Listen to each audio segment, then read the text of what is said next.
Every single Republican in the Senate voted yesterday, and then again today, against debating financial reform. Every single Republican and Democratic Senator Ben Nelson of Nebraska. Ben Nelson is a conservative Democrat. He votes with Republicans on lots of things. But this vote was still a bit of a surprise because right up until the very last moment, Senator Nelson seemed like he was on board with Wall Street reform.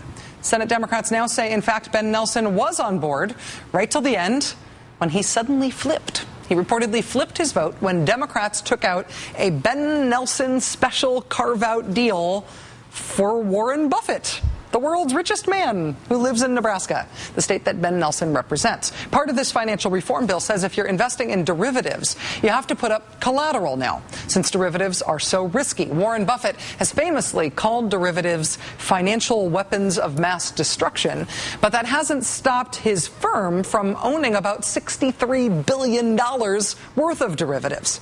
Ben Nelson wanted Warren Buffett to be immune from the requirement to put down collateral for derivatives. Democrats told Ben Nelson no.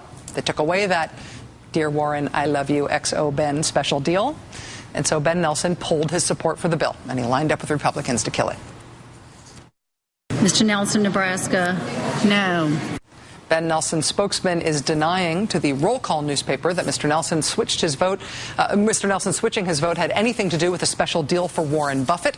Mr. Nelson himself told the Washington Post that he objected to consumer protection provisions that could harm Main Street businesses back home, including dentists.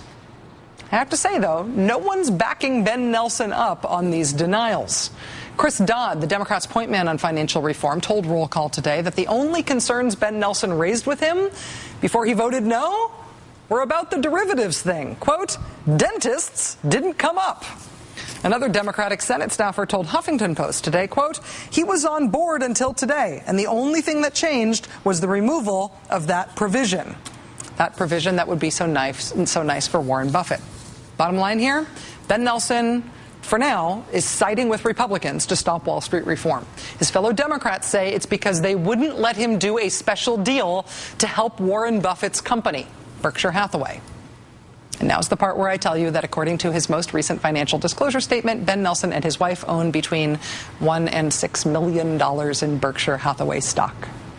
And now's the part where you say, oh yeah, I totally saw that coming.